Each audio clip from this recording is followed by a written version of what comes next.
ओम नमस्तस्मै गणेशाय ब्रह्मविद्याप्रदायिने यस्यागस्त्याय ते नाम विघ्नसागरशोषिणे ध्याये स्थिरेण चित्तेन गणेशं सर्वसिद्धिदं बुद्धिप्रकाशकं पूर्णं योगिनां हृदि संस्थितं स्वानन्देशं गणेशानं महावाक्यस्वरूपिणं तत्त्वमस्याकृतिधरं सिद्धिबुद्धियुतं भजे। जय गजानन। माऊली ज्ञानदेवांची गणेश वंदना आपण समजून घेतोय। ती समजून घेत असताना माऊलींनी स्थापन केलेला आपल्या समोरचा षडभुज मोरया आपण समजून घेतोय। ते समजून घेत असताना एकेका हातामध्ये असणाऱ्या एकेका आयुधांची रचना माऊली सांगत सुटलेली आहे आणि ते करत असताना तर्क म्हणजे परशु, नीती म्हणजे अंकुश, मोदक म्हणजे वेदांत इथपर्यंतची रचना आपण पाहिली। ही रचना पाहिल्यानंतर आता पुढचा जो विषय आहे तो सांगताना माऊली आपल्या समोर शब्द वापरतायत। एके हाती दंतू जो स्वभावतःची खंडितू तो बौद्ध मताचा संकेतू वार्तिकांचा। म्हणजे मजेदार रचना आहे, लक्षात घ्या। टीकाकारांनी ज्या ओवीचं निरूपण करताना सर्वाधिक कसरती केलेल्या आपल्याला पाहायला मिळतात अशी गणेश उपासनेच्या सुरुवातीच्या टप्प्यामधली ही एक ओवी आहे। यामध्ये असणारा तो बौद्ध मताचा संकेतू या चरणाचा विचार करत अनेकांनी यातून तो दंत जणू काही बौद्ध मताचा संकेत देणारा आहे, बौद्ध मताचा प्रतिपादन करणारा आहे अशा पद्धतीचा अर्थ लावला आणि मग त्यातून आपण हे किती व्यापक करतोय।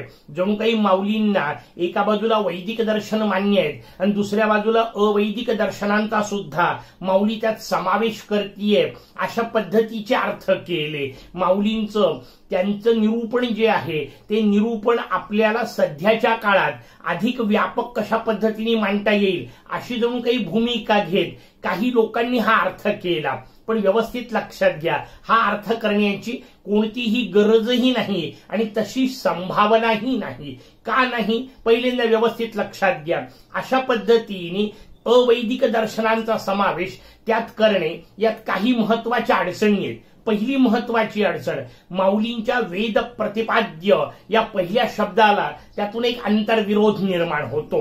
माऊली सुरुवातीलाच भगवंताचं वर्णन करताना मोरयाचंच म्हणून नव्हे तर परब्रह्म परमात्मा स्वरूपाच्या निर्गुण निराकार स्वरूपाचं, कारण नंतर त्याला मोरया म्हटलं, पहिल्या ओवी तोही शब्द नव्हता पण पहिल्याच ओवीमध्ये ओम नमोजी आद्यानंतर वेद प्रतिपाद्या हा शब्द माऊलींनी ठासून मांडलेला आहे। त्याच्यामुळे वेद प्रामाण्य हा माऊलींचा अत्यंतिक आवडता विषय आहे आणि मग वेद प्रामाण्याला इतकं महत्व देणारी माऊली अवैदिक दर्शनांना त्याच्यात ओढून ताणून आणून बसवेल ही शक्यता नाही। हा पहिला विषय। दुसरा महत्वाचा विषय की माऊली आपल्याला स्पष्टपणे सांगत आहे, देखा षड्दर्शने मणिपती तीची भुजांची आकृती।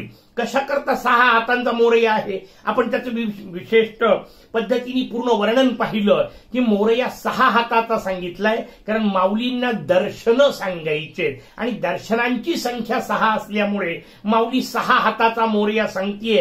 हा स्पष्ट विषय आपण पाहिला। मग आता 6 दर्शनांचा जर विचार करायचा असेल तर पहिल्यांदा आपल्याला समजून घेतलं, एक एक टप्पा आपण पाहतोय की पहिल्यांदा न्यायशास्त्राचा विचार केला, त्यामध्ये परशुचा विचार मांडला, नीती म्हणजे अंकुशाचा विचार मांडला, मोदक म्हणजे वेदांत शास्त्राचा विचार मांडला, पुढे आपल्याला कमल म्हणजे सांख्यशास्त्र, मीमांसा म्हणजे अभयहस्त या सगळ्यांचं वर्णन येणार आहे। हे झाले 5।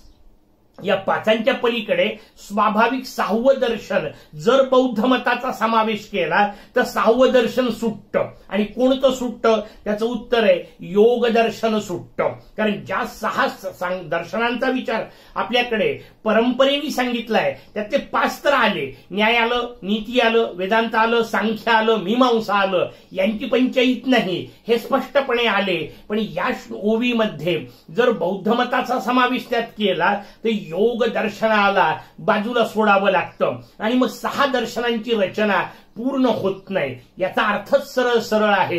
कुठेही माऊलींना अशी गोष्ट अपेक्षित नाही. हा विषय आपल्याला व्यवस्थित समजून घेतला पाहिजे. कारण योग दर्शन सोडून देणे आणि दुसरं अवैदिक दर्शन समाविष्ट करणे अशी आवश्यकता नाही. माऊली करणार नाही, कारण माऊली स्वतः योगीराज आहे. आपल्याला ही भूमिका व्यवस्थित समजून घेतली पाहिजे. योगशास्त्राचे अलौकिक अधिकारी असणारे स्वतःच्या जीवनात सुद्धा त्या योगशास्त्राच्या माध्यमातून लोकांना चमत्कार वाटतील अशा प्रकारच्या घटना सहजतेने करू शकणारी माऊली योगदर्शन सोडून देईल आणि अवैदिक दर्शनाचा समावेश करेल अशी कुठली शक्यता नाही. त्याच्यामुळे अशी उलटे तिलटे कुठलं तरी कसरती करून शाब्दिक करामती करून त्यामध्ये बौद्ध दर्शनाचा समावेश करण्याची आवश्यकता नाही. हे आपण पहिल्यांदा व्यवस्थित समजून घेतलं पाहिजे. कारण माऊली षड दर्शन मांडत चालली आहे. ही भूमिका आहे. कोणतं घ्यायचं कोणतं नाही याच्यात कोणाच्या अव्हेराचा विषय नाहीये. भाव व्यवस्थित समजून घ्या. 6 दर्शन 6 बरोबर बसले पाहिजे. ते 6 दर्शन केव्हा बसतील? जेव्हा आपण हातामधल्या या दंताचा संबंध योग दर्शनाशी लावू. कारण बाकीचे 5 स्पष्ट आहेत. इथे योग दर्शन या अर्थाने शब्द कोणताही वापरलेला नसला तरी आपल्याला त्याचाच समावेश करणं आवश्यक आहे. हे व्यवस्थित समजून घेतलं की मग एक एक गोष्ट आपल्याला स्पष्ट होते. मग स्वाभाविक आपल्याला लक्षात येतं की दात कशाचं प्रतीक आहे. तर महर्षी पतंजलींनी मांडलेलं जे योग दर्शन आपल्या समोर आहे त्या योग दर्शनाचं माऊली प्रतीक स्वरूपामध्ये दाताचं वर्णन करतायत. हे आपल्याला समजून घेतलं. आता हा दात जो आहे तो कसा आहे? स्वभावतःची खंडितू. तो स्वभावतः खंडित आहे. तो तुटलेला आहे. हे तुटलेला असणे वेगवेगळ्या अर्थाने समजून घेणं आवश्यक आहे. मोरयाच्या एकदंत स्वरूपालाही समजून घेणं आवश्यक आहे आणि या दाताच्या स्वरूपालाही समजून घेणं आवश्यक आहे. मोरयाचं एक नाव आहे एकदंत. पुढे आपण विवेचन त्याच्यावर आणखी वेगळ्या पद्धतीने करू. पण एकदंत शब्दाचा अर्थ काय असं जर सहज आपल्याला विचारलं तर आपण पटकन सांगता मोरयाचा एक दात तुटला आहे म्हणून त्यांना एकदंत म्हणतात. व्यवस्थित लक्षात घ्या. हे खरं आहे का वर्णन? वर्षानुवर्ष जरी आपण हेच ऐकत आलो असलो, कायम आपल्या डोक्यात हाच अर्थ बसला असला तरी थोडं समजून घ्यायचा प्रयत्न करा. त्या बाहेर आलेल्या हत्तीच्या मस्तकाचं प्रतीक रूपात वापरलेल्या त्या 2 दातांपैकी एक दात तुटलेला आहे.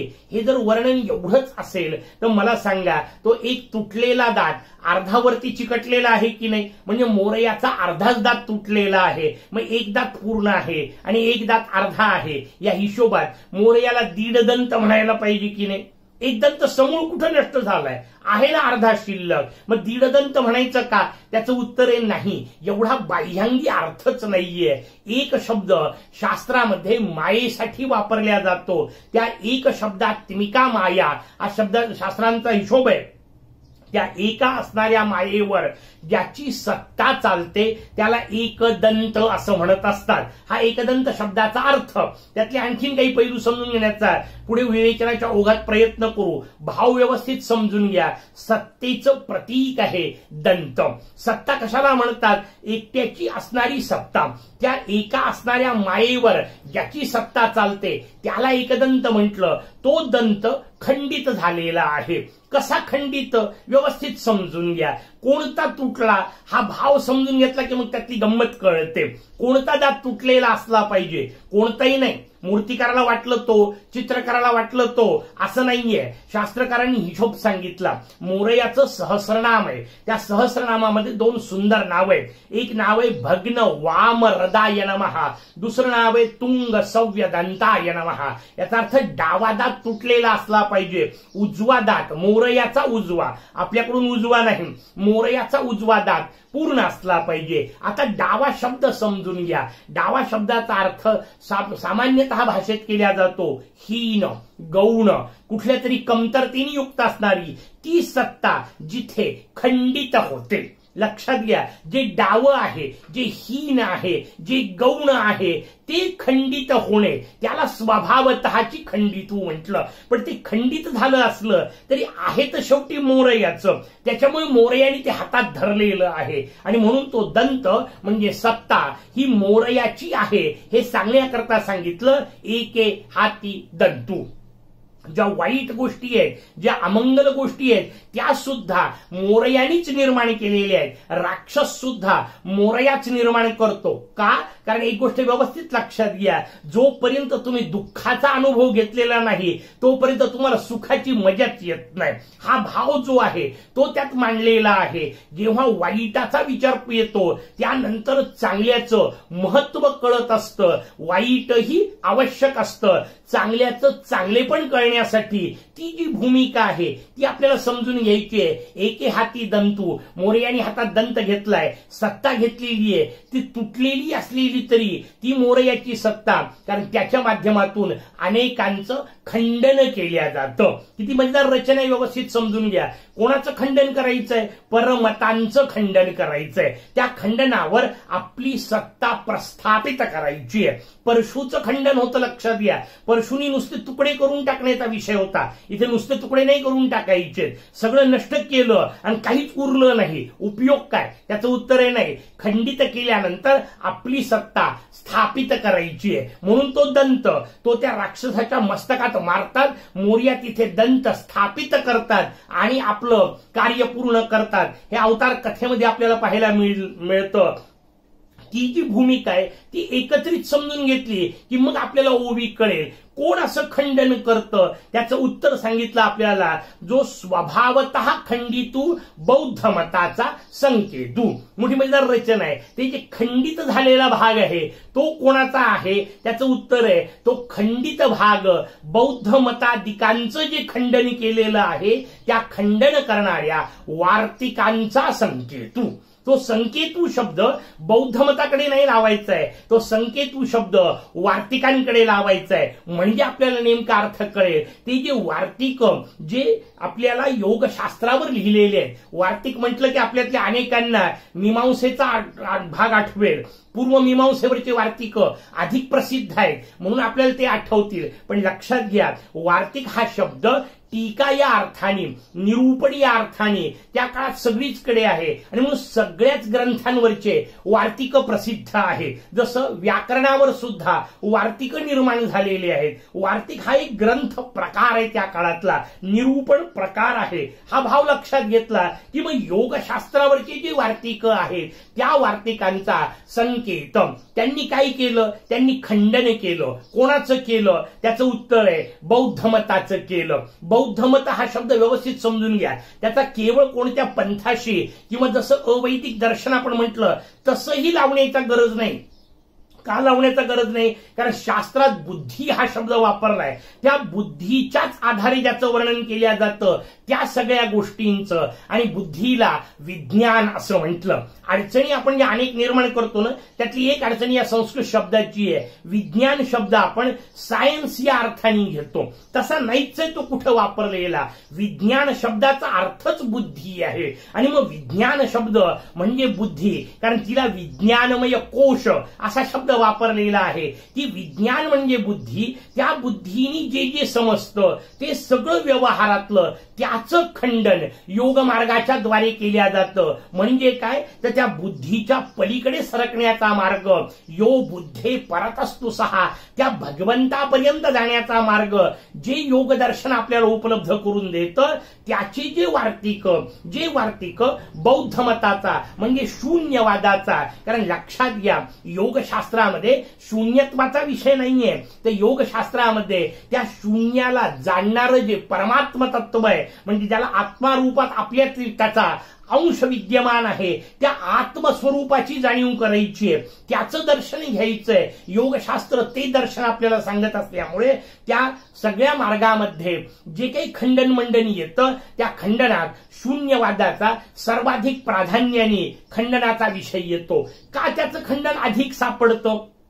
सगळ्या ग्रंथांमध्ये विज्ञानवादाचं, बौद्धिक मत या अर्थाने बौद्ध मताचं किंवा विज्ञानवादाचं, आता म्हटलं शून्यवादाचं खंडन सर्वाधिक सापडतं. त्याचं महत्वाचं कारण हे लक्षात घ्या, कारण तो प्रधान मल्ल आहे आणि शास्त्राने एक न्याय सांगितलेला आहे, प्रधान मल्ल निबर्हण न्याय. याचा अर्थ सगळ्यात मोठ्या पैलवानाला हरवलं की बाकीचे हारले हे गृहीतच आहे. आणि म्हणून बौद्ध मताचा, याचा अर्थ विज्ञानवादाचा शून्यवादाचा, कारण सगळं शून्य आहे असं म्हटलं तर त्या शून्य आहे हे जाणवतं कोणाला, त्याची जाणीव कोण करून घेतो, या एकाच मतावर ते सगळं खंडित होतं. तसं जे खंडन होतं ते जे अर्धवट ठरतं, त्या अर्धवट तुटलेल्या अवस्थेला मोरया हातात धरतो योगशास्त्राच्या माध्यमातून, आणि मोरया म्हणतो नाही, हे वाम जे आहे ते सगळं खंडित होतं. बौद्धिक पातळीवरचं जे आहे, बुद्धीनी जाणता येण्यासारखं जे आहे, ज्ञान ज्याचं मन बुद्धीच्या माध्यमातून होतं ते सगळं खंडित होतं. अखंड काय असतं, जी उजवी बाजू असते मोरयाची ती अखंड आहे. डावी बाजू व्यवहारात मोरयाच्या हातात आहे आणि उजव्या बाजूपर्यंत आपल्याला पोहोचायचंय. हे जे सांगण्याची रचना, ती रचना आपल्याला माऊली इथं सांगतेय. आणि मग हातात असलेला तो दंत योग मार्गाचा प्रतीक रूपामध्ये मोरयांनी घेतलेला आहे. अशा पुढच्या दर्शनाचा विचार या ओवीमध्ये माऊली सांगते. उरलेली जी 2 दर्शनं आहेत त्यांचा विचार स्वाभाविक पुढच्या भागामध्ये टप्प्याटप्प्याने पाहण्याचा आपण प्रयत्न करू. तोपर्यंत जय गजानन.